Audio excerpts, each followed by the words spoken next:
जून 17 थिला भारतीय रेल इतिहास एक कला दिवस। कारण अगरतला सियालदा आसुवा कांचनजंगा एक्सप्रेस को पछपटू धक्का देइथिला मालवाही ट्रेन। धक्का देबारु 10 जनकर होइथिला मृत्यु। यासह अनेक लोक आहत होइथिले। तेबे यह प्रथम कथा नुहे। आगरु भारत में घटी अनेक भयंकर दुर्घटना जहाँ एबे भी भूली हेउनी। 1981 मसीह भारत में घटी प्रथम भयंकर ट्रेन ट्राजेडी।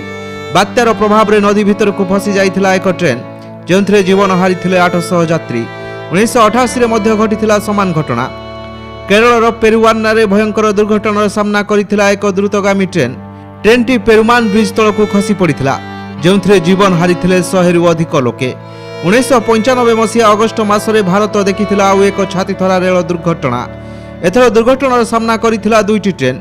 फिरोजाबाद रे मुहांमुही होइथिले दुईटी पैसेंजर ट्रेन जहाँ नहीं 350 रु अधिक जीवन। यार ठीक 4 वर्ष पर कलकाता रे आउ एक रेल दुर्घटना देखिथिला भारत। समान भावे दुईटी ट्रेन परस्पर को देइथिला जोरदार धक्का। खंड खंड हो जाइथिला बगी आउ प्राण हराइथिले 285 यात्री। आंध्र प्रदेश रो भेलकुंडा रे घटिथिला हृदय विदारक घटना। एठारे लाइनच्युत हो जाइथिला एक पैसेंजर ट्रेन जेउथिरे जाइथिला प्राय 77 जीवन।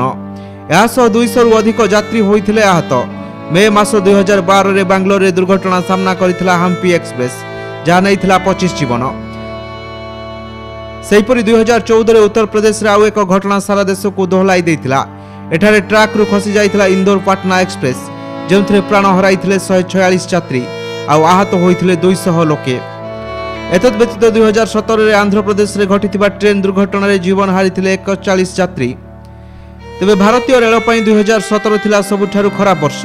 ए वर्ष आहुरी दुईटी भयंकर ट्राजेडी देखिथिला देश। एही वर्ष अगस्ट मासरे मुजफ्फरनगर रे दुर्घटनार सम्मुखीन होइथिला उत्कल एक्सप्रेस। यार किछि दिन पर उत्तर प्रदेश रे ट्रैक रु खसी जाइथिला कैफियत एक्सप्रेस। एही दुई दुर्घटना प्राण हराइथिले 50 रु अधिक लोके। सेहीपरि 2023 रे देश रे घटिथिला आउ एक भयंकर दुर्घटना। ओडिशा रे पुणी यह घटिथिला। बालेश्वर रे लाइनच्युत होइथिला करमंडल एक्सप्रेस। एही दुर्घटना रे प्राण हराइथिले 300 रु अधिक यात्री जहाँ आज भी मनरु लिभि नाही। Bureau report Kalinga today live.